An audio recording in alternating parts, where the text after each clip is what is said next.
Mike Pence has been popping up a good bit in the news lately for criticizing President Trump's foreign policy.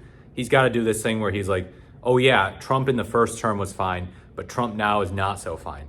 Is he going to run for president again in 2028? And I say again because he actually ran in 2024, believe it or not. If you don't pay super close attention to politics, you might forget it because he did not do well at all.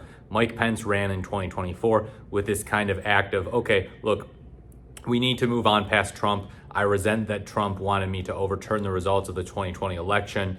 I'm going to do real conservative values. I'm going to stand up to Putin. I'm going to be someone who doesn't turn our back on America's allies.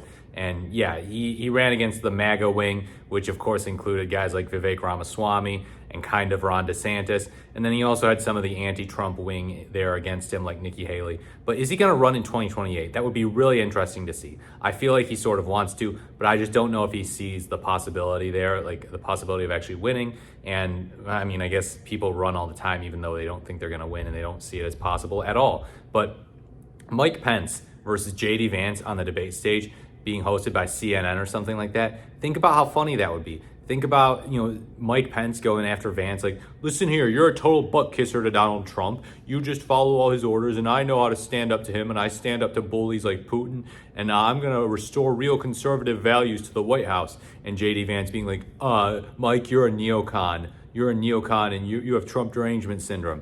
So those two going at it as the Trump vice presidents, that would be legendary. And what would be really interesting is Pence was the guy who was there with him for the first term. Vance at the time of Trump's first term and immediately before it started, he was like texting his friend, I don't know if Trump's a cynical a-hole like Richard Nixon or if he's going to end up being America's Hitler. So America's Hitler, not remotely soft language. JD Vance actually made a name for himself as a Trump critical Republican. He wrote Hillbilly Elegy in the 2010s and then he went out and said, I don't like Trump. Trump is bad. Trump's a bad Republican. And then in 2022, he sings a bit of a different tune. He sings a different tune in his Senate race and then becomes Trump's vice president in 2024. So now Mike Pence is the one who doesn't like him and JD Vance is the one who likes him. So they kind of both flip-flopped, from liking to not liking and then from not liking to liking. So that would make it really entertaining. But I get the sense that Mike Pence's politics are sort of going extinct within the Republican Party, and there'll need to be some real major force within the Republican Party to shift it back to Mike Pence's politics. And I think a lot of that comes down to the vibe that he's an establishment guy, the vibe that he's a neocon. Because in terms of the Christian fundamentalism stuff, the evangelical stuff, it seems like the base is there with him. They're like, okay, cool. We want you to say Christ is king and all this stuff. And we support banning same-sex marriage, banning abortion, all of that. That's great. But we don't know about you being a pro-establishment, neocon warmonger. And Trump is definitely not that, which he is. But a lot of Republicans, they cannot admit it. They have to pretend he's anti-war. But yeah, JD Vance would hammer him for that. Vivek Ramaswamy, if he were in there too, he would bully Pence super hard again. Yeah, they do not get along. Pence and the MAGA wing do not get along. But yeah, I don't think that he sees a path forward. It would be really interesting, as I pointed out, as sort of like, I guess if Kamala Harris ran again too in 2028, that would be sort of what it feels like, is because, yeah, Pence got to be vice president and then he never got to be president. And Kamala Harris, it's sort of the same thing. So if it were Pence versus Harris in the 2028 election, that would be really interesting to watch.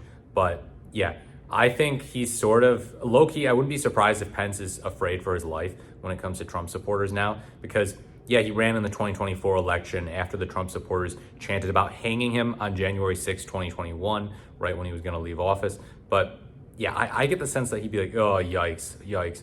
This Republican Party has become an abomination. He's gotten to witness it. He's gotten to basically see it firsthand and feel it. So, they will spit in your eye if you don't bow down before Trump, if you don't shine his shoes or something. So, I always thought about this if I were to run for office, is like dealing with absolute psychopaths within both parties. There are people who are in the Republican Party who are crazy, people in the Democratic Party who are crazy, and their fans who are crazy. So he's gotten to see, okay, wow, people in my own party want to hang me because they think I'm basically a tool to the Democratic Party, a tool to the deep state. These QAnoners, all of these lunatics, they think that I might as well be Nancy Pelosi or something, or Barack Obama. And it's like, whoa, that probably sent a message to him.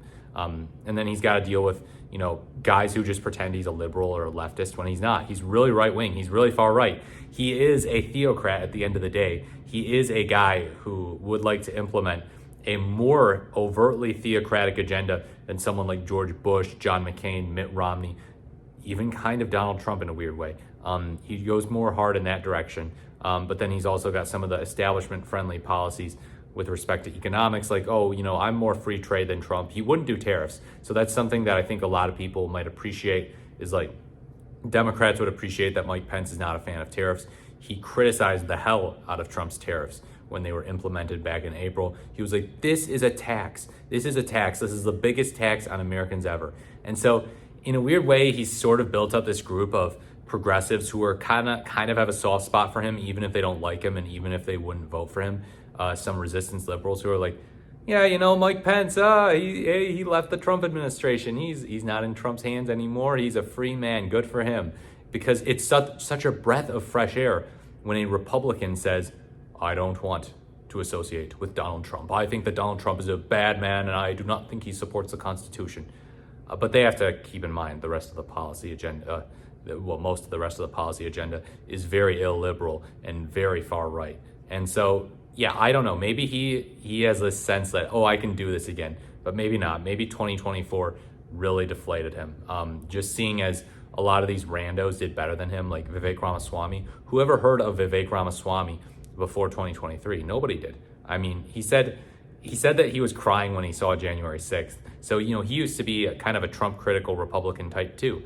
But yeah, all these randos come in there, do better than him.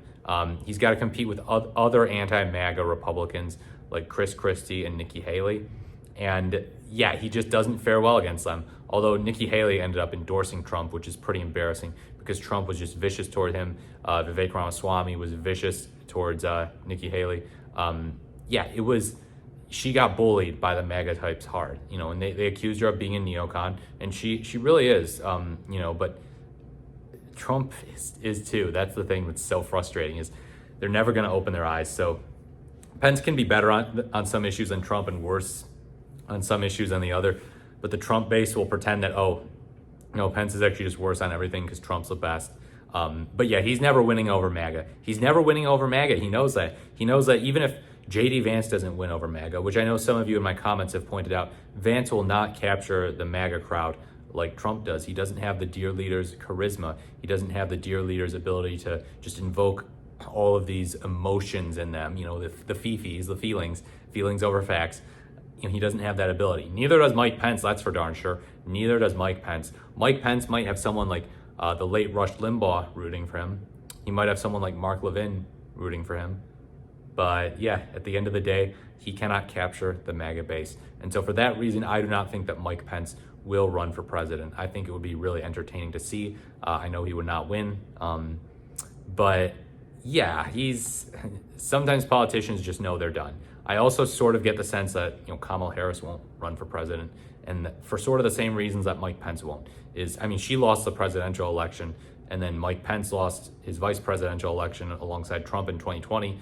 And then he also got just treated like garbage on his way out and then humiliated in the 2024 primary. So yeah, Pence has got to be deflated. Rest in peace, Michael Pencil. Someone told me that's his full name. Not really. But yeah, let me know what you think in the comments below about Mike Pence running in 2028. Obviously, it's still early. I'm doing a little bit of horse race journalism here, but it's okay. We just have fun with that stuff.